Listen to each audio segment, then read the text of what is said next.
ലോകത്തെ ജയിച്ച ജയമോ നമ്മുടെ വിശ്വാസം തന്നെ. നീ ഈ ലോകത്തെ ജയിക്കുന്ന ജയം എന്താ? അവിടെയാണ് പലരും അടുത്ത ലെവലിലേക്ക് കയറാത്തത്. ലോകത്തെ ജയിക്കുന്ന ജയം എന്താണ്? നമ്മുടെ വിശ്വാസം. എല്ലാം ദാനമാണ്. നമ്മൾ നേടിയതോ അർഹിച്ചതോ ഒന്നുമല്ല. എല്ലാം കൃപാദാനമാണ്. നമുക്ക് പ്രശംസിക്കാൻ, നമുക്ക് അഹങ്കരിക്കുവാൻ കർത്താവ് എല്ലാം കാൽവരി ക്രൂശിൽ 2000 വർഷങ്ങൾക്ക് മുമ്പേ അത് തികച്ചെടുത്തിരിക്കുന്നു. കർത്താവ് ജയാളിയാണ്. കർത്താവ് പാപത്തെ ജയിച്ചു, രോഗത്തെ ജയിച്ചു, പിശാചിനെ ജയിച്ചു, ദുരാത്മബാധകളെ ജയിച്ചു, മന്ത്രവാദത്തെ ജയിച്ചു. ഹല്ലേലൂയ. പരാജയങ്ങളെ ജയിച്ചു. Hallelujah. Amen, amen.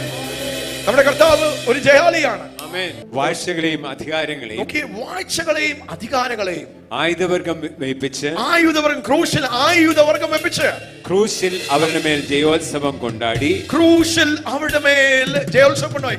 Having spoiled principalities and powers, he made a show of them openly, triumphing over them.